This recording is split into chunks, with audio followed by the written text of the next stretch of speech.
Well, we were looking for the, we found a lot. But you might have been. Good morning.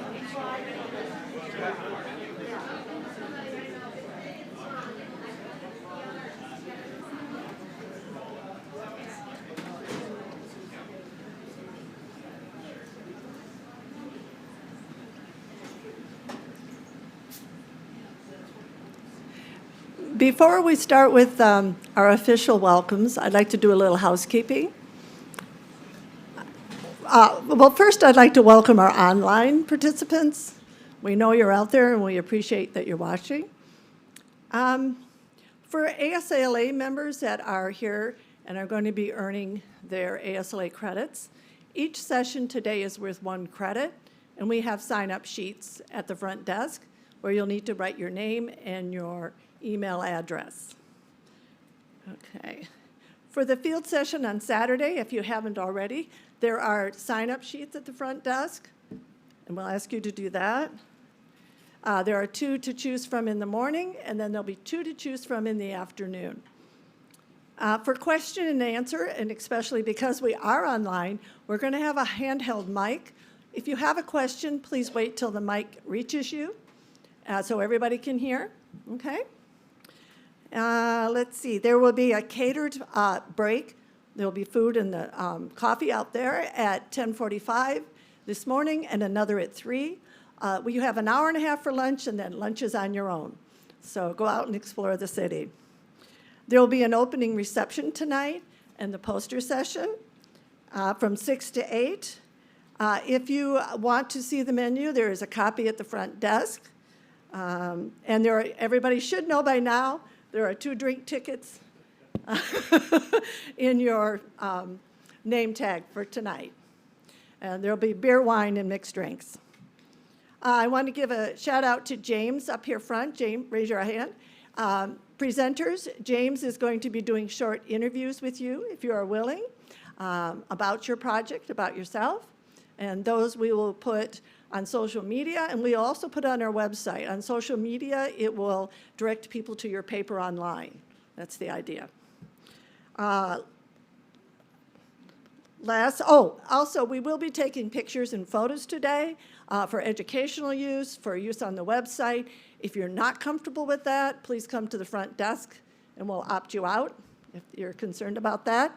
Last but not least, the bathrooms, if you haven't found them already. It's a bit of a hike.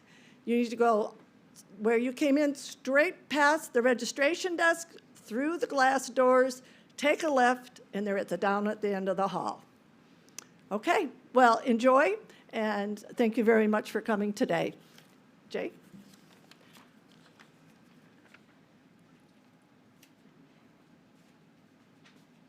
Thanks, Debbie. I don't have a name card with 2 tickets, so I think I missed out when I came in. Just want to thank everybody for coming today. It's I said this last night, was another event. Having folks in person is not only a real treat, but something we need to embrace. So thank you for making the time. I want to start with a land acknowledgement. As we gather to discuss past, present, and futures of shared land stewardship, let's begin efforts toward right relations and acknowledge this region is the traditional and unceded territory of the Massachusetts people, also long stewarded by the Wampanoag and the Nipmuc people. Let's honor and learn from their living wisdom. So I'm Jay Newman. I'm a superintendent of the Frederick Olmsted National Historic Site. I also have 2 other incredible gems in the Boston area. I have the JFK Birthplace in Brookline, and I have the Longfellow House, Washington's headquarters in Cambridge. So 3 wonderful places, but I think here this week it's all Olmsted all the time. So I want to make myself useful in the world, to make happy, to help advance the condition of society. Frederick Olmsted said that in 1846. I think that is a legacy we would all be happy to strive for, and just one of the many ideas of Olmsted we are celebrating this week. And hopefully we will create positive legacies this year that will carry into the future. On behalf of the National Park Service, welcome to Olmsted's Landscapes and Legacies. So I hope you have the right ticket. Otherwise, it's down the hall. This event is our first in a year full of celebration and commemoration in honor of Olmsted's 200th birthday. The Olmsteds had and continue to have a national and international influence with cities, towns, parks, and individuals around the world, finding ways to engage with his history, much of that facilitated by Olmsted 200, a national effort led by our partner, the National Association for Olmsted Parks. Here in Boston, through a network of over 80 local partners, 80, Olmsted now aims to provide a platform of big ideas and bold actions to help shape a more equitable, verdant, and vibrant city.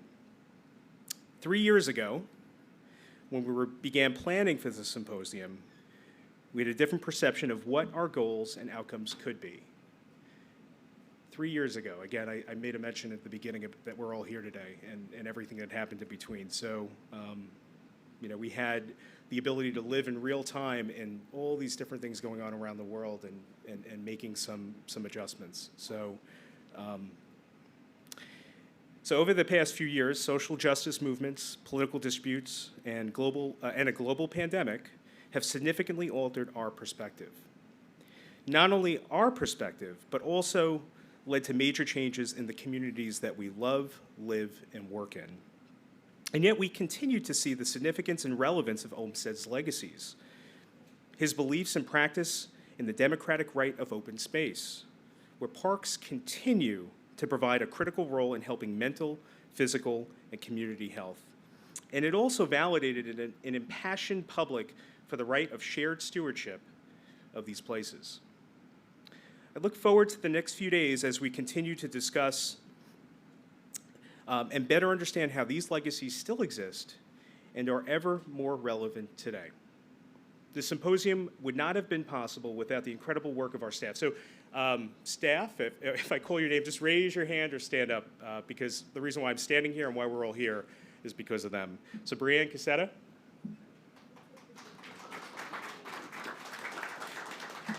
Anthony Reed. Jill Trebby, she's not here. She's actually doing her civic duty for 2 months on jury duty. So we thank her for this, and we thank her for that. Sophia Bass-Warner-Jordan. Sophia, okay, she's back there. And Isabel Schulman. And I'd also like to thank our partner at the National Center for Preservation Technology and Training, also NCPTT, Debbie Dietrich Smith.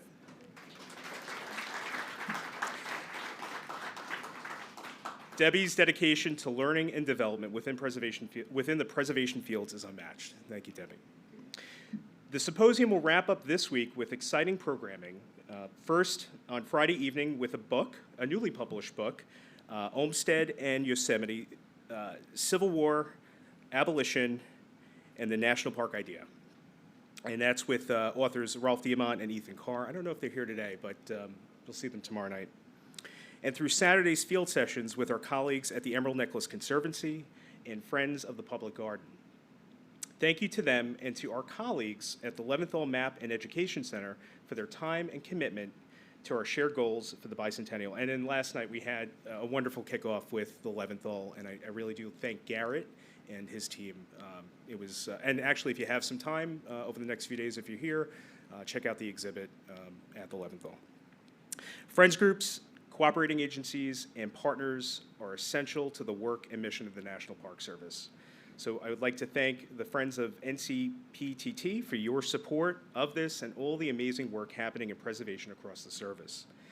And my final thanks, and this is actually a heartfelt thanks, to the group and individuals who generously donate their time, skills, and immense knowledge and incredible passion for Olmsted. We would not be here if it was not for the paramount effort and generous support of the Friends of Fairstead. I am proud, thrilled, excited to share the introduction, this introduction with their president, Lauren Meyer. So Lauren, thank you. Come on up.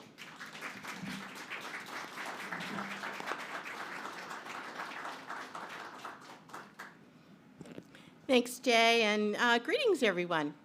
On behalf of the Friends of Fairstead, I'd like to welcome you all this morning. My name is Lauren Meyer. I'm the president of Friends of Fairstead, a nonprofit partner of the National Park Service, Frederick Law Olmsted National Historic Site. Our mission is to support the park and advance knowledge and appreciation of the Olmsted legacy. This symposium, coordinated by the NPS, Olmsted National Historic Site, and the National Center for Preservation Training and Technology, is such an example and represents our largest activity in recognition of the 200th anniversary of the birth of Frederick Law Olmsted. The Friends sponsor an annual lecture series, collaborate with other organizations on public programs, administer the Beveridge Research Fellowship, and provide financial support to the Olmsted National Historic Site, particularly in the areas of the archives and education programs. For anyone who is interested, April 30th is the deadline for our 2022 Beveridge Fellowship application. And if you are interested, I urge you to find Maddie Webster, who is here today and in the background, there she is in the back, to connect and hear more about the fellowship. And you can also check our website at www.friendsoffairstead.org. I'd like to take a minute to thank all of the board of directors, past and present, of the Friends of Fairstead, and if you might just wave your hands, many of whom are here today and who are serving as moderators for the sessions to come. And in particular, we are so grateful to the individuals and organizations who contributed funds to make this symposium possible, particularly the Doran and Greenleaf families and the National Association for Olmsted Parks. And with that, I would like to pass the baton to Dee Dee Petrie, President and CEO of NAOP. Welcome, Dee Dee.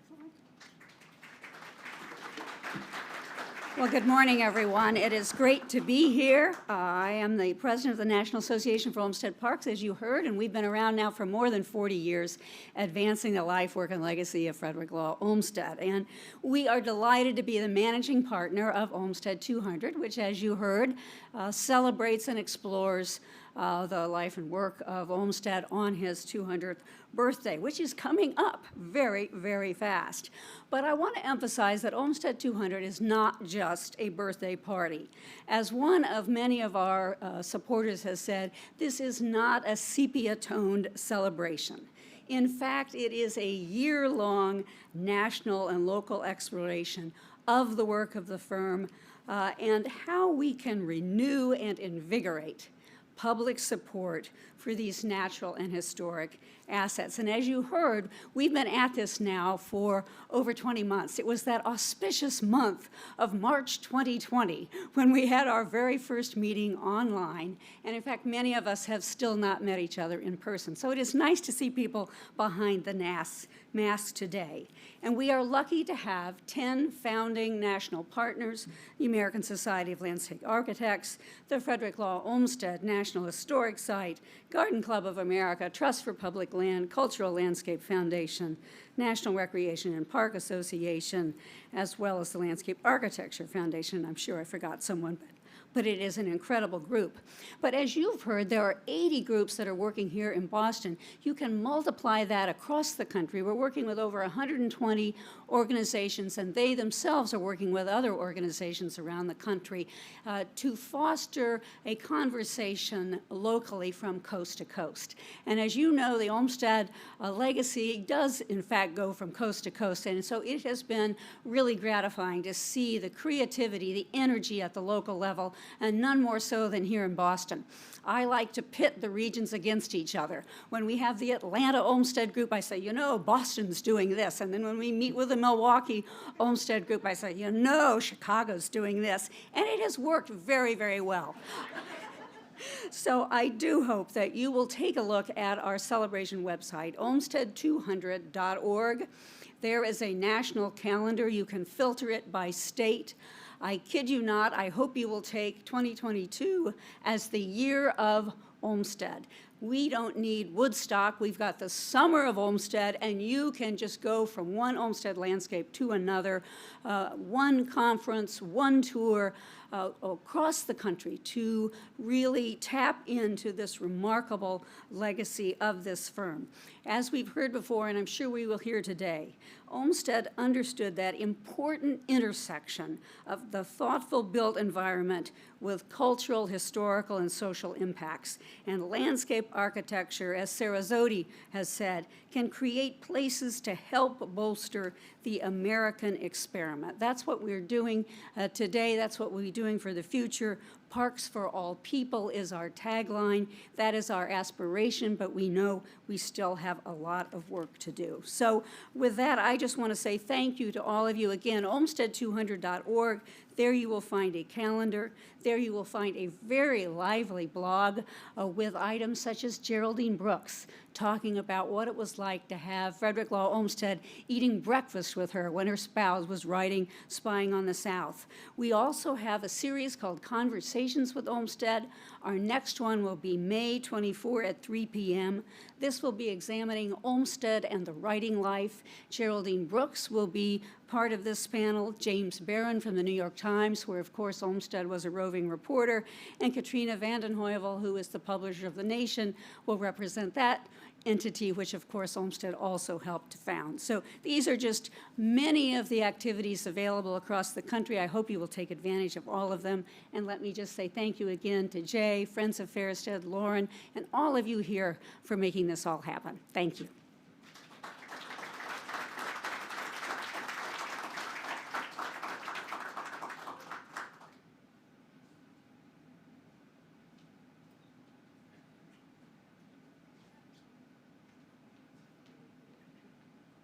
Good morning, everyone.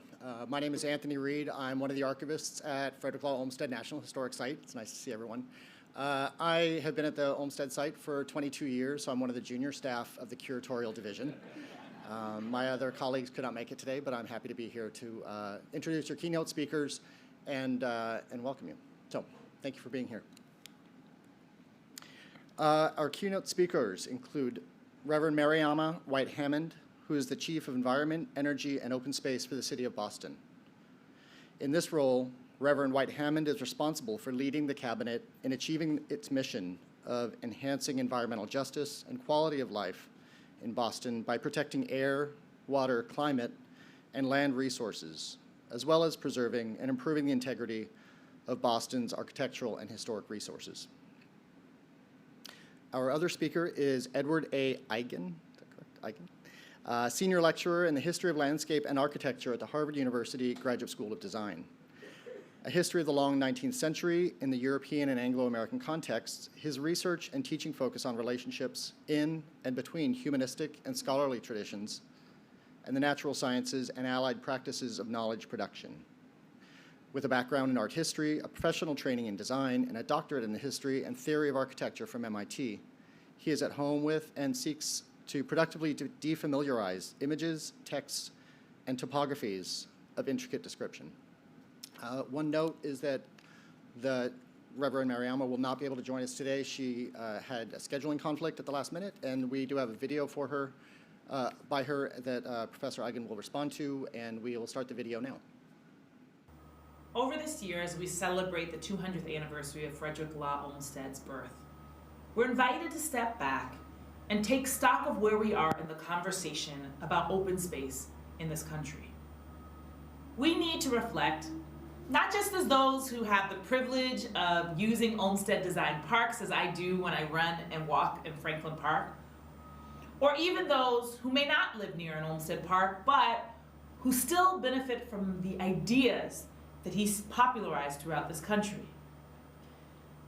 We shouldn't just be thinking as open space users, but as humans, at a crucial time in our history, where we are called to some critical conversations about our relationships with each other, the history of racial and gender injustice in this country, about our relationship with the land that sustains us, and the ways in which we have built a way of living that is abusive to that land, and our relationship with all of the other beings on whom our lives depend and with whom we share this planet. Now, often when people ask me, what do I do as work? Yes, I am the chief of energy, environment, and open space for the city of Boston. I'm a pastor. You can read all of those things in my bio. But my understanding of what I am called to do is what I call ecological justice. And that's because eco means home, and ecology as a discipline means the study of home. And often, as I look at what's going on in the world, I think it's an important thing for us to pause and ask some questions about the home that we live in and whether or not it is filled with the kind of justice that we need. Far too often I see that we have forgotten not just how to be in right relationship with each other as human beings, but also we have forgotten how much we depend on our trees to provide us air, on the water of our rivers and streams. We are in an important and interdependent relationship with so much of what we call the environment or nature. And yet, so often those relationships are fraught with inequitable distribution of resources and disrespect and exploitation of the people and the other beings around us. When I think about the legacy of Olmsted, I am reminded we only have one home, 326 million cubic miles of water, 6 continents, 391,000 plant species, 10 quintillion insects, and about 7.9 billion human beings. We exist together on this one planet. It is our common home. We break it up into smaller pieces and sign pieces of paper that are supposed to make us owners of the land. Some get more than their fair share, and others have little to no access. And then we fight over who will get to do what in whose backyard. Frederick Law Olmsted had a vision that we hold dear in Boston. He believed that parks should be centralized communal spaces for respite, recreation, and to enjoy the beauty and serenity of nature. Olmsted designed parks thinking mostly of those who had limited access to natural spaces, folks who could barely afford their overcrowded dwellings and certainly had no dreams of a country home. People who worked long hours, underpaid and often underappreciated, the workers who were the engine of the Industrial Revolution. He said it's one great purpose of the park to supply to the hundreds of thousands of tired workers who have no opportunity to spend their summers in the country, a specimen of God's handiwork that shall be to them inexpensively what a month or two in the White Mountains or the Adirondacks is at great cost to those in easier circumstances. Little did he know that the Industrial Revolution was not just exhausting those workers, but it was setting us on a dig, burn, dump economic model that is threatening the future of human survival. Economy, like ecology, starts from the word home, and it should mean management of home. But so often, we have created a system where the pollution from factories, which are not great for people's health, permeate our society in the name of progress. Olmsted knew what those factories were doing to humans, but he could not have imagined that the burning of fossil fuels would also choke the lungs of the planet.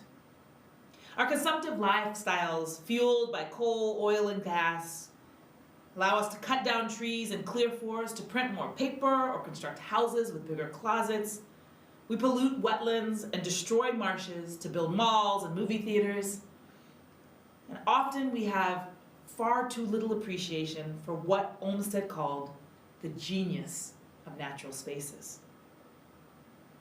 Too often, our way of living depends on stealing resources from our grandchildren and then leaving them to deal with the devastating consequences. We know it's crazy.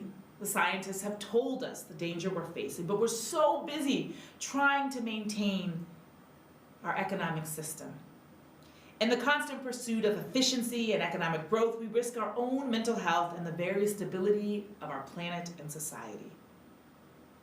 Olmsted warned, men and women habitually pressed by their business or household chores often result in a class of disorders, the characteristic quality of which is mental disability, sometimes taking the severe forms of softening of the brain, paralysis, palsy, monomania, or insanity, but more frequently of mental and nervous excitability, moroseness, melancholy, or irascibility, incapacitating the subject for the proper exercise of the intellectual and moral forces. Now, he might have been slightly over-pathologizing, and I'm not sure if all of those challenges that he mentioned are even recognized anymore by the Psychological Academy. That being said, I think what he was more or less trying to say is that we're living at a pace that can be driving us all crazy. And even as he called out the kind of craziness of our structures, Olmsted believed in the power of nature to mediate the insanity of the industrial age. He saw parks as a healing balm that should be available to all, and not just the rich. He thought that the best parks were the ones that brought together all kinds of people in a common appreciation for beautiful natural scenery. Now, he also warned a little note that I think worth thinking as we think about how we restore our lands. He also warned against introducing invasive species that were not indigenous to a place and that had not learned to coexist with the other plants around it. When asked about the manicured gardens filled with imported species, he said, "They can never match the beauty of a space that is filled with diversity of plants that have learned to share space with each other." It is this amazing diversity and sharing of resources that brings beauty to the Arboretum. It is what can restore the beauty to the entire earth. I love his emphasis on diversity because I believe that that same notion is not just important for plant species, but also for people. There's so much we can learn from Olmsted. And in my work at the Boston Parks and Recreation Department, we are privileged to steward parks that were designed by Olmsted, and we work hard to maintain his vision of parks as a public good that should be available to all residents, and most importantly, to those without backyards and limited access to privately owned open space. We've worked hard to ensure that every Bostonian is within a 10-minute walk of a publicly accessible open space. And we're working hard to make sure that parks are not just spaces for recreation, but that they also provide protection from climate change. We are experiencing climate change, not as some distant, far-off future, but the reality we deal with right now. We see it in massive snowstorms and mudslides, drought and hurricanes, extreme heat, and more frequent storms. And so we're retrofitting parks to address the issues of sea level rise, rainwater flooding, and extreme heat. We've created climate-resilient parks, like Langone Papalo Park in the North End, which we helped build resilience for flooding by raising the park up and looking at all the elements, how they could be used to channel water to protect the neighborhood. We are adding water features and additional climate-resilient trees to the Olmsted-designed Malcolm X Park. We are raising money to overhaul Moakley Park at the South Boston-Dorchester line and rebuild it with berms and bioswales that will protect 2 public housing developments from sea level rise. There is so much that we can learn from Olmsted, and we also have to recognize that while he was an abolitionist and an advocate for the poor, he had blind spots that we cannot replicate. To create Central Park, he was willing to destroy the Seneca Village community, displacing Black people who had struggled some of them to free themselves from slavery, and then to create a safe and independent place for themselves in New York City. Many of our national parks were sites of displacement of Native American communities. And even today, sometimes when we upgrade our parks, it can lead to increases in property values that displace historically under-resourced communities in favor of the more affluent returning to our urban core from the suburbs. If we are to honor Olmsted's vision of universal access for the poor, we also have to make sure that the way we acquire and improve land does not lead to displacement. This is by no means an easy issue to address, but now more than ever, it is necessary that we commit to figuring out how we make sure that people have the right to remain in the communities which they have loved and nurtured. Olmsted was great in his defense of the huddled masses, speaking up for them in places and spaces where their voices were often ignored. And he didn't have such a great ethic around who he hired to build parks. In particular, he would not hire Black workers, nor was he as vocal as he could or should have been about the adequate compensation for those who work to maintain open spaces. If we are serious about justice, it needs to not only flow to those who live around our parks and those who recreate in them, but we also must have clear respect for those who steward our open spaces. Every day, there are people in our Parks Department and in similar organizations across the country who wake up early in the morning to cut the grass, to plant the flowers, to prune the trees. They make sure our open spaces are cared for so that they can be enjoyed by the rest of us. Far too often, they work for wages that are not livable.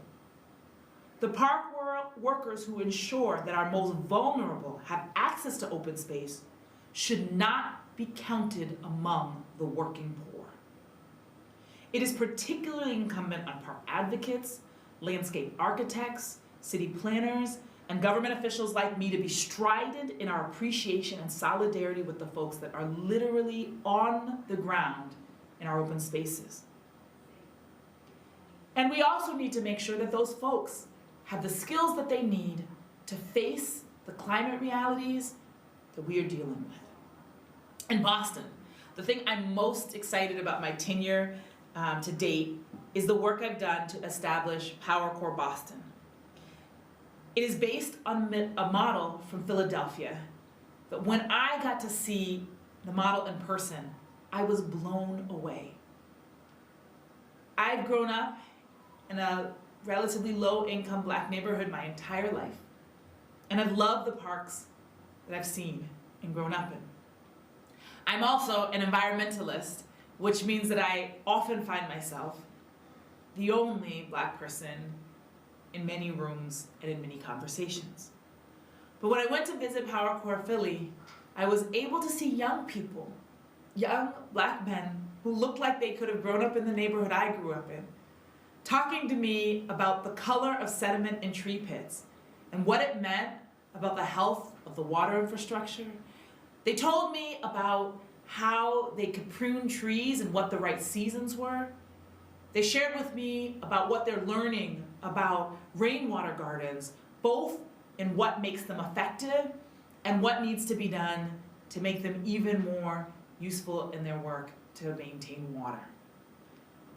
I was particularly blown away by a story that one young man told me that he said after he got the training in Power Core, he started noticing, and he had always known that there was flooding in his neighborhood around the park. As he looked, he saw that there was often leaves catching in the drainage system, which was causing backup. And so he realized that with a little bit of effort from him, he could make sure that those leaves were picked up. And he does so about once a month in the season where the leaves are falling. I was so excited because I often hear people talk about the fact that this ecological crisis that we're in, climate change, is an opportunity for an economic revival. But far less often do I see that opportunity actually being realized. And so I'm really excited that starting in May, we will be training 30 young adults 18 to 30 years old in green jobs that have long-term career paths. In Boston, we're starting our focus in urban forestry and in park rangers. These are two places that I have the opportunity to work with an amazing staff and where we need additional support and resources. So excited to see so many more people excited about trees across our city in every neighborhood. People want to see our urban canopy grow. And right now, we don't have enough workers in our department to really get there. So I'm really excited that this young people will have this 6-month training period to really learn how trees work and how they can prune them, and they will be on the front lines in our urban wilds and spaces across our city, not just learning about trees, but actually putting their learning right to work and helping us in the backlog of tree work that we have in the city of Boston. My excitement is not just for those young adults who will get that new training, but also in the work that I can do to be in solidarity with my own workers as we look at how we demand more of them as we're upgrading these parks in so many ways, and how we can make sure that they have the skill set to do that work with pride and with dignity. I'm really excited because in some ways I see the world starting to come alive. It's springtime and the buds are coming up, both in my urban home and the bulbs I've planted, and also on our farm where we have garlic buds are starting to come up. But if I'm honest, over the past 2 years, it has often felt like the world is falling apart. We have all weathered literal and metaphorical storms. Some of us have been pushed to the breaking point, and we've lost far too many people. As we begin to emerge from what has felt like one of the toughest moments, at least in my lifetime, I am clear that our parks and open spaces have a critical role to play. During the quarantine, sometimes they were the only safe places for us to go. They have and will continue to offer the healing of nature and to remind us that we live in a world worth fighting for, worth protecting and saving. They will continue to create the possibility for us to bump into someone out for a run, to casually observe a kid's soccer game, or to smile at a baby in a carriage, to sit on a bench and have a conversation with someone whose experiences in the world are completely different than our own. Someone from a different culture or perspective or generation. Now more than ever, we are called to push beyond our silos, to listen to each other, and to work together. We're better to do that in the beauty of creation. The park can and should be our common ground.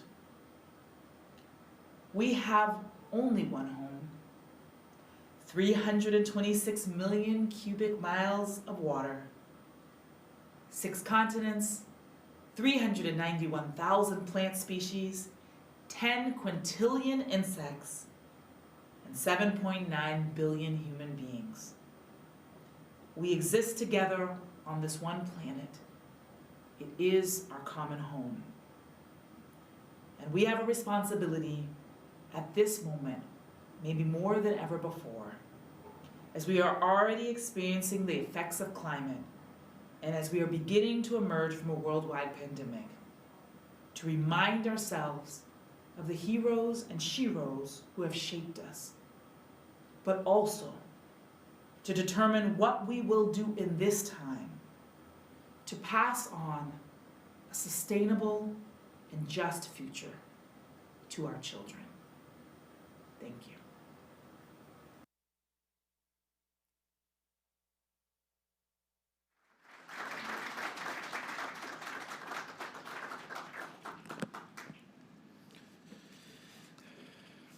Thank you, Chief. Am I heard? Am I okay? Good morning. How to respond to such a stirring message? Wisdom words, wisdom of hard-won kind. Words that intermediate thought and actions, words that inspired and are justified by good works, words that are meant as well as they are felt. And respond to them I am called to do. And will make responsiveness to the one of the worlds that Olmsted made for us, or what is left of it, the point of departure for my remarks. But I want to begin, first of all, by thanking Dee Dee, who's Olmsted was so incredibly lucky to have found in you a steward of his legacy. And above all, to my friend Anthony Reed, archivist at the Frederick Law Olmsted National History Site, for inviting me to take place in this important discussion. We're all familiar with those lines from Alexander Pope's Epistle to Burlington, consult the genius of the place in all. Well, look no further than Charles William Eliot's biographical appreciation of his son, Charles Eliot, Olmsted's student, protege, and visionary of the Metropolitan Park Commission. Needless to say, no parent should ever be called on to write a commemorative volume for his own child. But these lines from Pope, serve as the epigraph of the chapter Starting in Practice. Opening his office in Boston, Eliot adopted from Olmsted the usage landscape architect to describe his profession. The term then was still new. And to establish the services he was to pay, and the services he was to be paid for were then not generally well understood. The first question to be addressed then was whether landscape architects should charge for his time by the day or the hour, or for a design by the number of acres it covered.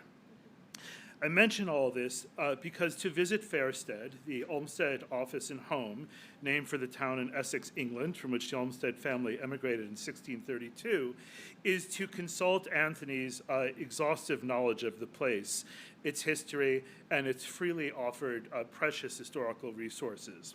And when you consult the genius of the place, be sure to listen. Okay, so about the art of responding. And I should mention, by way of tempering your expectations, that I received Chief Hammond White's comments rather late in the going. She is unenviably busy. So you will forgive me if some of my comments appear a bit, well, hasty. And since I will be speaking a bit about William Wordsworth, fear not, kindly allow that I've satisfied one half of his formula for poetry, which he defined as the spontaneous overflow of powerful feeling. It takes its origin from emotion recollected in tranquility. Let's just say I haven't had that moment or two or three yet of tranquil recollection. How do we modulate our response to powerful feelings, to moving scenes, to stirring words? I derive my response to this question from the Scottish critic John Campbell Shairp. No worry if you've never heard his name. For the moment, suffice it to mention that Olmsted made a very careful reading of his book on the poetic interpretation of nature. And good for you if the sudden introduction of all these names has brought to mind Byron's English bards and Scotch reviewers. Okay, back to the business of responding. Sharp writes, and it's a teeny bit extensive. Any real object, vividly apprehended, we thus see, will awaken in an intelligent and emotional being a response, which is the beginning of poetry. The depth and breadth and volume of that response will, of course, be proportioned to the nobility of the object which evokes it, and to the responsive capacity of the mind to which it makes its appeal. Well, you heard Chief White-Hammond's appeal to embed equity and environmental and social justice into Boston's communities, a communion realized in and through open space. Her tender concern is for the well-being of our ecosystem. Charity begins at home, and that home is our ecos. These are noble sentiments, and indeed, according to Boston Magazine, the chief, or rather Reverend Mariama, is the founding pastor of the New Roots African Methodist Episcopal Church, is, as it says, the daughter of black church royalty. Both her parents are medical doctors and ordained ministers in the African Methodist Episcopal Church, a family of caregivers, curators, healers of body and soul. And here, my mother's favorite joke, my son the doctor, but not the kind who can help anyone. And I hope with today's response I don't prove her right once again. But still, how do we form a measured response to sentiments that inspire us, or to a world that ails us? by the sound and sense of the words, in the esteem we have for the person who articulates them, in the ideas and desire for action to which they give rise? Here's how Sharp poses the question, quote, how do we estimate the nobility of any object? We may say that this measure will be the variety and strength of the elevation of the emotions, which it has the power of invoking on those spirits which are most finely touched. Well, perhaps not surprisingly given terrain, we're back to the emotions, with or without their having been recollected in tranquility. I, for one, was finely touched by the very mention, indeed the coming signs of springtime. In a moment, I will sing a song to spring. It's what I've been building up to, believe it or not. But, or perhaps I should say and, I was taken by the chief's vision of a corps of urban foresters. Olmsted was a great reader of William Gilpin's remarks on forest scenery, but he was also a far from sentimental advocate for the proper care and maintenance of trees and public reservations. His motto, derived from Walter Scott, whose words often appear in his writings, "He who spares the axe hates the tree." What White-Hammond is calling for sounds less like tree surgery than root work, in the profound and far-reaching sense of that term. Both she and Olmsted have found their vocation in caring and feeling. What then does responsiveness tell us about all this? And here's a tiny brief bit of literary theory, so bear with me. Sharp's language up until now is exemplary of what the literary critic Howard Mayer Abrams, usually written as M.H. Abrams, called metaphors of expression. In The Generation of Wordsworth, Abrams explains, poetry was in its essence interactive, quote, a joint effort of inner and outer, mind and object, passion and perceptions of sense. Often this interresponsiveness was represented by the Aeolian lyre or the wind harp that thrums in concert with the passing breeze. Yet poetry is not mere melody, but is made into harmony by the poet through an internal adjustment of these internal and external elements. I am not a poet. No further evidence of that is needed. But my ambition here is to form a sensitive response. And this ambition emerges from the clear evidence that the chief's words that her chief words stir a response in others. Indeed, stirs them into inspired action, brings them together as a core of concerned citizens of Boston and of the world. And note, I'm a New Yorker, so I don't believe Boston is the world. Okay, so end of literary lesson. Let's return to Sharp's influence on Olmsted, and specifically the notion of the sanative process, which in essence is what I think White-Hammond is calling for. This involves a story of how the poet Wordsworth, after a period of severe demoralization by way of the world, was brought back to physical and spiritual health by his loving and devoted sister Dorothy. She did this, Sharp explains, by opening his eyes, quote, to perceive in nature minute loveliness formerly unnoticed, by making his heart feel sympathies of tenderness for human things hitherto uncared for. None were left out of his interests and sympathies, unavailable to his care. The vagrant he met on the lonely roads, the object of his tender attention. All was in the caring. Dorothy for her brother, and her brother once again and anew for the world. In fact, this is precisely what Olmsted wished to accomplish with scenery. Scenery was the, quote, charming effect upon us, he wrote in his recommendations for the planning of Mont Royal in Montreal, Quebec. And Olmsted was fully aware that in laying store by charm, he went from physician to metaphysician, from someone offering a prophylactic agent of vital value to something that, quote, acts otherwise than through our reason. So he was to become a kind of doctor or caregiver or landscape architect. And perhaps during the Q&A period after, we can speak about Olmsted's heroic role as administrator of the Sanitary Commission during the Civil War. Whitman scooped out ice cream to veterans. Olmsted built or fashioned hospital ships. No slight on Whitman. I mean, good for him. In providing open space, here's what passes for Olmsted's Hippocratic oath. Above all, do no harm. Primum nocere. And in the process moves the mind, the soul. And this is where poetry once again comes back into the equation. Here a passage from Olmsted again. We can apply the term charm rationally to scenery only because of and mind you, he's charging for this, right? So there has to be a rationale. The common experience is certain scenery has a tendency to live out its habitual condition into one where the influence upon us is stronger and the moods and frame of mind toward which it carried us more distinctly defined. We should recognize this as poetic. Here is the essence of that responsiveness. There is a sensibility to poetic inspiration in every one of us, and its utter suppression means a sadly morbid conditions. Poet he may not be, but a little lifted out of the ordinary prose we may often find to our advantage. And Olmsted Park is the antidote to the prosaic. Ever the clinician, Olmsted has a case history in mind, precisely Wordsworth, and the care administered him by Dorothy. But the remedy was applicable to all, and all were deserving of it. Here, Olmsted, to compare our small measure with larger, let us take a recorded experience of a full-grown poet. Can parks and scenery succeed in restoring prosaic persons enervated and evacuated by the nervous agitation of urban living?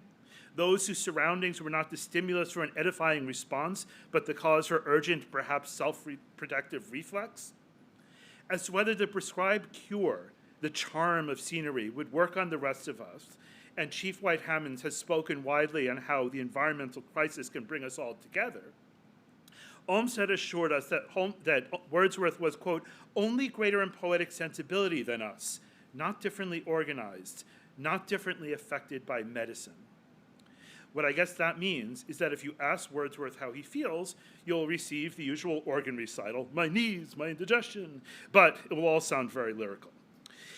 In his Mount Royal proposal, Olmsted takes his reader step by step through Sharp's narrative of the sanative process, by which Dorothy persuaded her brother to, quote, let her guide him into the midst of charming scenery, and to subject himself for a time to its influence. In a word, she made him responsive. It is a matter of persuasion. Apologies to Jane Austen. But Olmsted was no poet.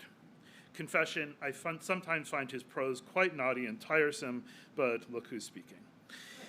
He was quite clear that the course of therapy he was able to prescribe, the scenes he could design and to bring into being, came through enormous effort and expense. Just think about the quantity of dynamite that was used in the blasting of Central Park. And here I ask you to pay heed to the chief's comments about labor practices in Olmsted parks.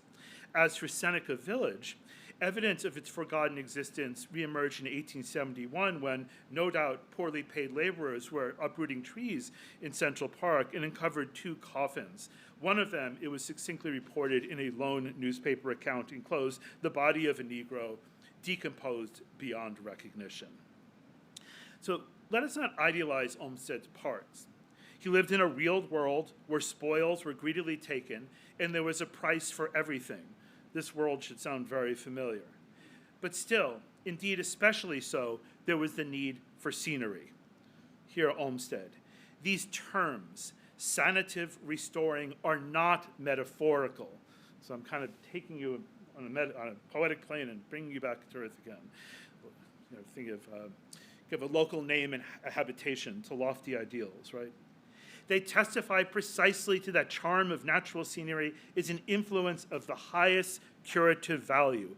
Highest, if for no other reason, because it acts directly on the highest functions of the system, and through them all below, tending more than any single form of medication we can use to establish sound mind and sound bodies as the foundation of wealth. Health, wealth, well-being. These opportunities are given to all and kept from none and are to be equitably distributed. For these ideals, too, are part of the notion of ecology, which Chief White-Hammond discussed. Ecos, or the house, and nomos, or the law of distribution, economy. Somewhat later, more than a century after the Swedish naturalist Linnaeus made popular the notion of the economy of nature, did the German polymath Ernst Haeckel coin the term ecology for the housekeeping of nature. And what we just heard is our house is a mess. Here's how Olmsted considered these sources of wealth: the sanative properties of green open space and parks and public amenity. Quote, the possession of charming nature, natural scenery, and it's interesting, it's a possession, but shared, socialized. The possession of charming natural scenery is a form of wealth as practical as that of wholesome air, pure water, of sunlight unobstructed by smoke and fog, as practical then as that of sewers, so high, low, aqueducts and pavements, the mind above, the pavement underfoot. Here is a vision of interdependent infrastructure and superstructure, mutually in need of constant attention and repair. An urgent service order has been sent. Who will respond? As I mentioned, Olmsted's comments on the sanative process, on the life-giving, wealth-enhancing properties of scenery came from his proposal in the form of a moral, practical instruction to the developers, they were commercial developers in Montreal. There is no balance sheet in this document, no enumeration of outlays and expected revenue, at least not any of a conventional description. And Olmsted is not mindless of the capital investment Mount Royal represented, but was more concerned with the forms of ongoing management it would require and the amenity it would provide. And here I think back to Alexander Pope. Remember, he of consulted genius of the place.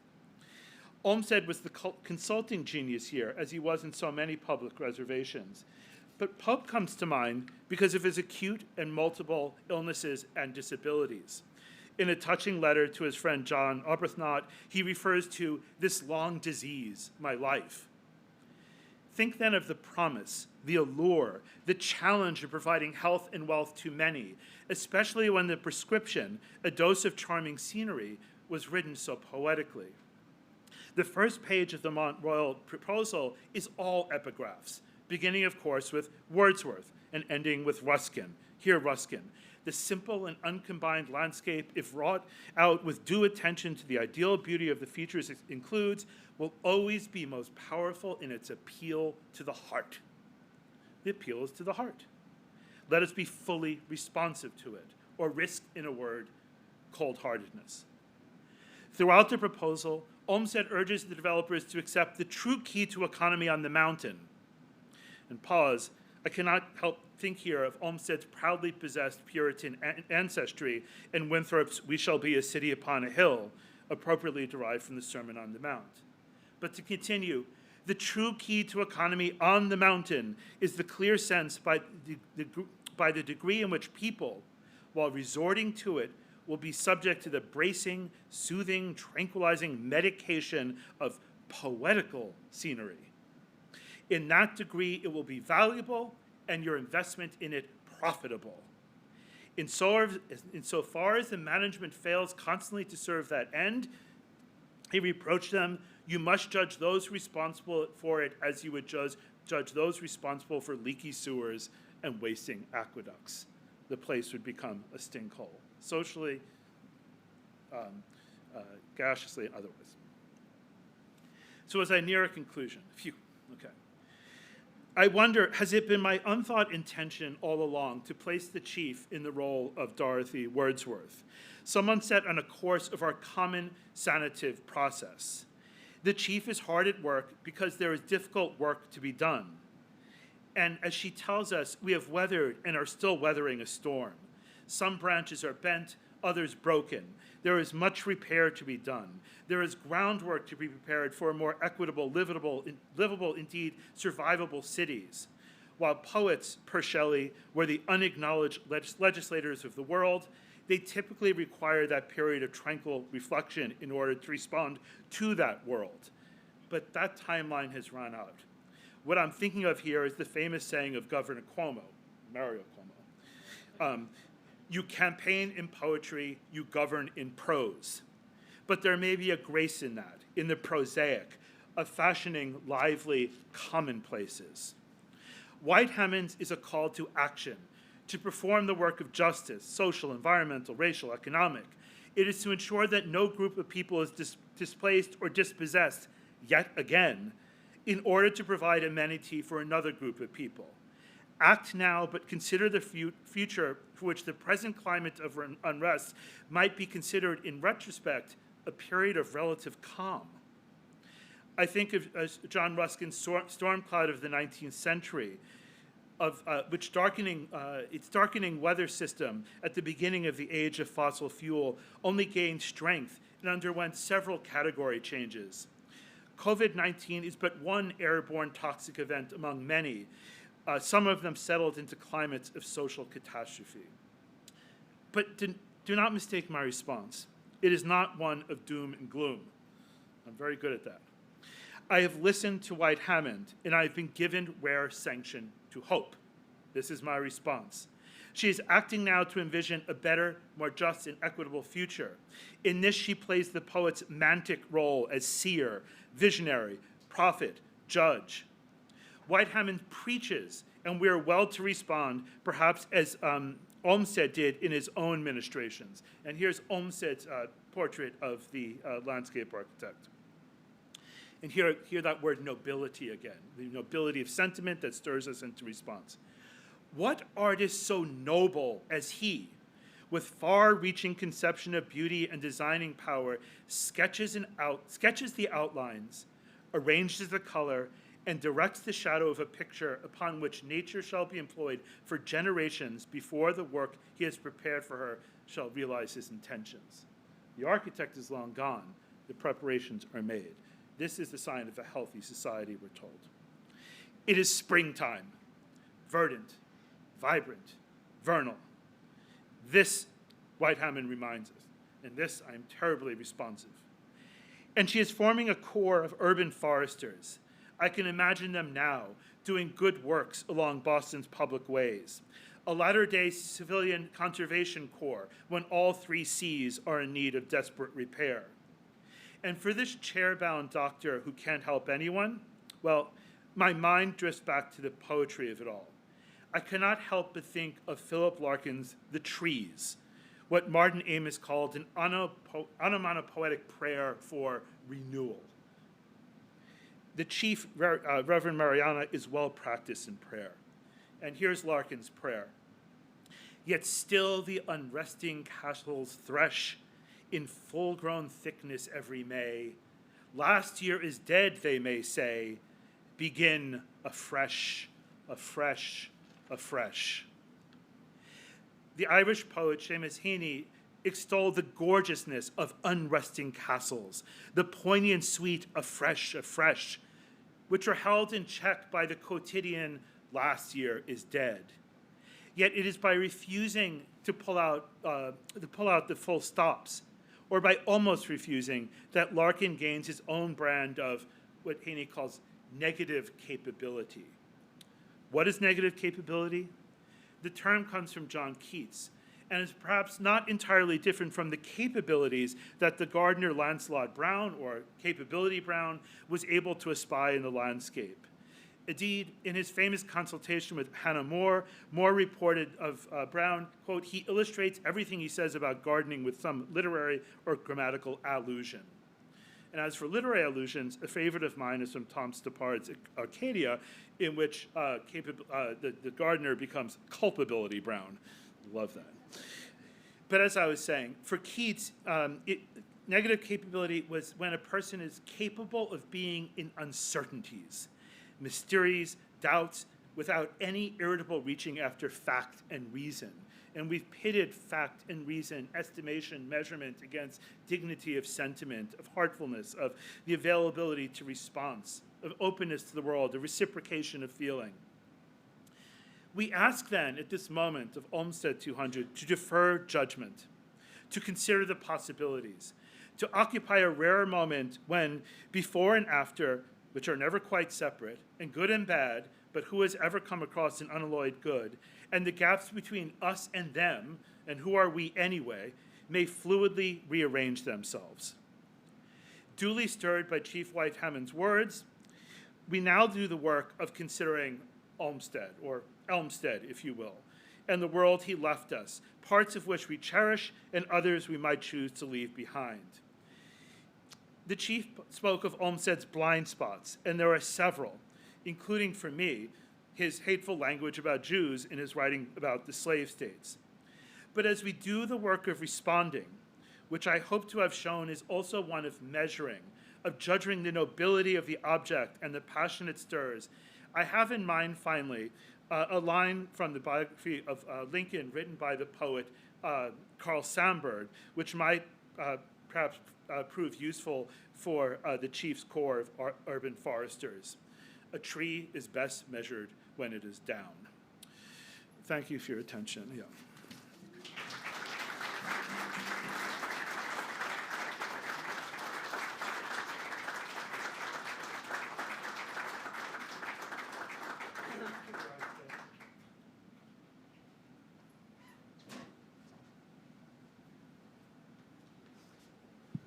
Yeah.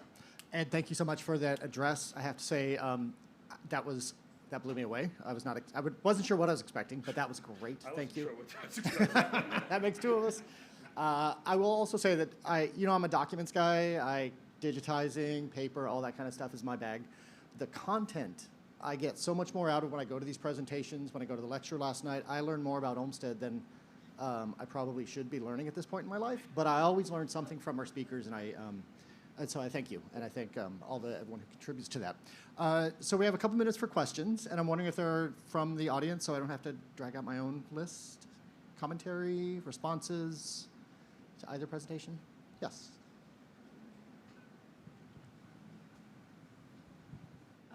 Thanks. Those were both really excellent presentations. Patricia O'Donnell here.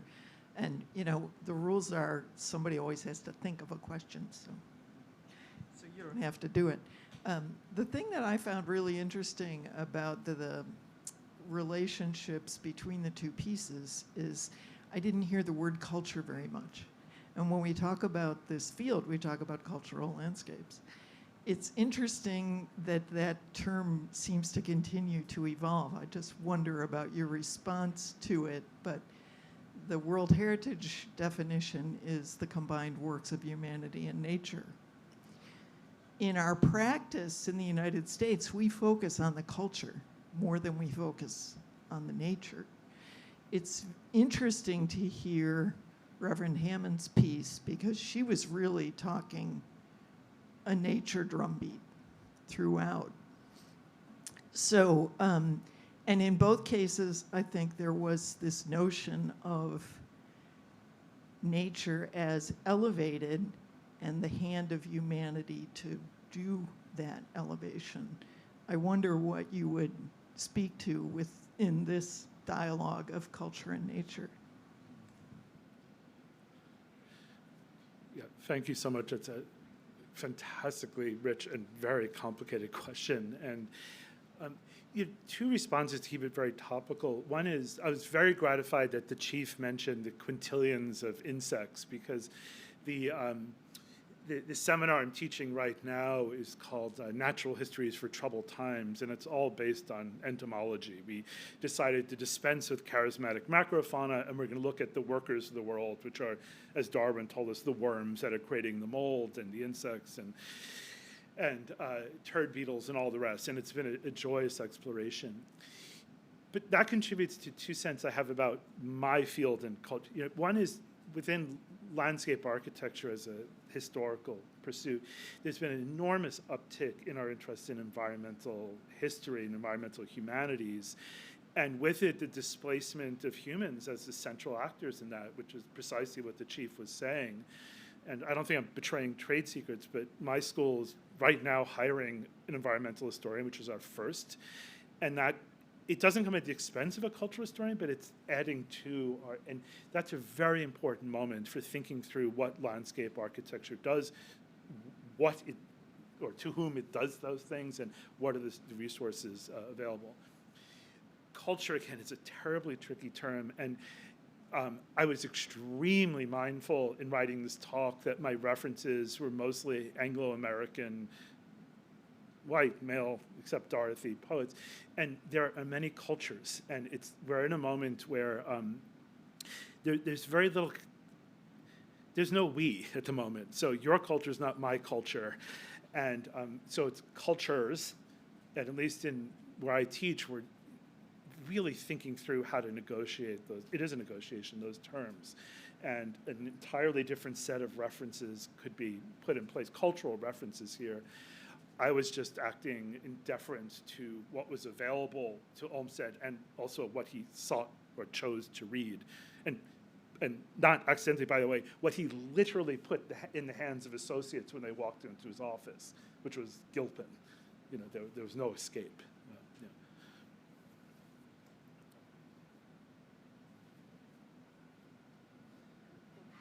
I'd like to throw one out. So I have two threads, and I'll pursue one after the other. We haven't rehearsed this shtick, so bear with us. Throwing it to you. Given what Olmsted meant in his time, do you see analogs either in the recent history and this might be a question for the room, who are the new Olmsteds? Who are the people that we look to as these sort of Renaissance writer activists, if we can call Olmsted an activist, scholar, practitioners, not necessarily in the landscape field, but in other areas? Who do we have as these change makers? Is there anyone at the top of your mind? I would love to know what the audience thinks, yeah. To the room.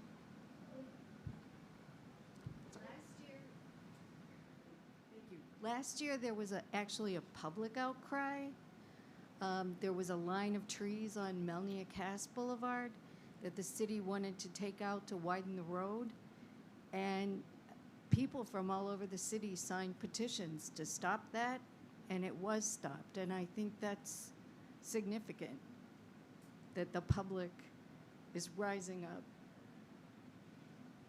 So maybe to that, perhaps there isn't a singular figure. Maybe the voice of the people from Occupy Wall Street to the changes that we've seen in popular elections, love it or not, that maybe there aren't great singular folk anymore. I don't know. That's a question that. But as a class of activists, Anthony, when I obviously dropped it in there very quickly, but when I spoke about the spoils, I was obviously referring to Olmsted's essay in The Spoils of Central Park, and the ward-based politics, the political machinery that governed that space, and to think what happened there. And Olmsted needed patronage to get a job even scrubbing brush on the site. And then to think the city of Boston has a chief, it's like from Hippocrates, air, spaces, and water. I mean, that's at the vanguard, to my mind. The people in academia do stuff, but we don't get much done. There are people who are changing the world around us, who are very sensitive to the problems and have very interesting ways of addressing them socially and materially and otherwise. Yeah.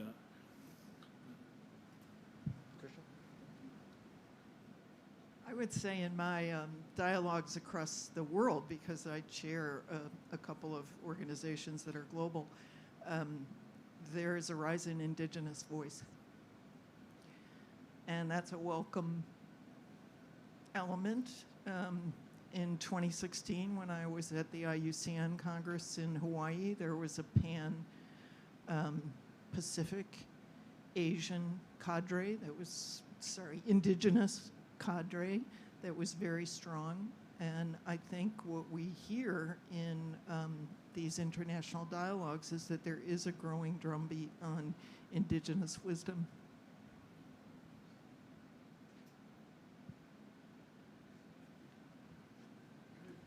I'm going to walk on the hot coals of the topic of the moment that the Reverend also referred to and symbolized by, oh my heavens, Seneca Village. And I'm a historian. I'd like to get into this discussion that has become pejorative and at odds. I'd like to get context into it. It's not that what Olmsted said about the Jews in the South and his son said likewise was not horrific and horrible. It's not that displacement was not horrific and horrible, not only for Central Park, but for all the land grant campuses that pushed off indigenous people. But viewing them without the context of their times and only through 21st century lenses, I found profoundly disturbing, and it's something for which I have not been able to foment an adequate response that nails it. I don't think there is a nail, but somehow answers it and gets some reason in this loggerhead. Yeah, thank you for that. And someone who avoids hot coals, because I'm very tender-footed, you're exactly right. I'll editorialize. As important an episode as it was, the Seneca Village episode has been propagandized to within an inch of life, and in some important publications has been severely misrepresented, to be honest, in terms of who is the place. No mention is made of Irish or German communities. No mention is made of the reparations. Andy Markowitz's book is going to rectify all this, by the way. The problem with the Seneca Village, the black community was possessed. Once they were possessed, they were in a far greater, the degree of precarity outside the park was not equal to those. But there's also, look, I'm a historian. I could tell you there's a way in which in writing these histories, people continually rediscover things which were never lost and then claim to have been erased. So that's another element of the story which disturbs me. Look how late you want to put, now I have to suffer for these hot, cold comments. But look, I'm profoundly aware of context. And that's why I wanted to say, to put the Sandberg quote in, you know, yeah, we have to think of Olmsted in his time period. By the way, I don't think Olmsted was a committed abolitionist in any way. I mean, his commitment to that whole project is hazy at best. Again, shoot me dead. So there are a lot of the pieties which are going to be examined this week that are a lot more difficult. You know, I just published a piece on, I'll rarely do this, but I'll self-publicize, in the Journal of the History of Gardens and Design Landscapes about Olmsted's establishment of the Central Park Police and thinking about his own ideals of policing and producing docile bodies. Again, it's about recreation. It's also about control. It's always part of the story. I can go on. Look, it's a public presentation. I'm trying to be gentlemanly, if that's still an available term, but it's a complex story. And the one thing I disagree with you, to me, the claim about the Jews is, it's not only that they were horrific, but they persisted they were taken up by race polemicists in the 1960s in a very interesting way, which feeds into some destructive narratives about the South, and that's why they're important to me. I will say also that these are all difficult conversations and probably won't be solved before coffee at 10:45. So we're out of time. So this is great that we filled the hour like I needed to.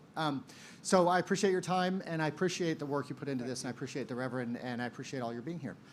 So we'll take a coffee break for 15 until 11 o'clock. We'll reconvene here at 11. Thanks, everyone.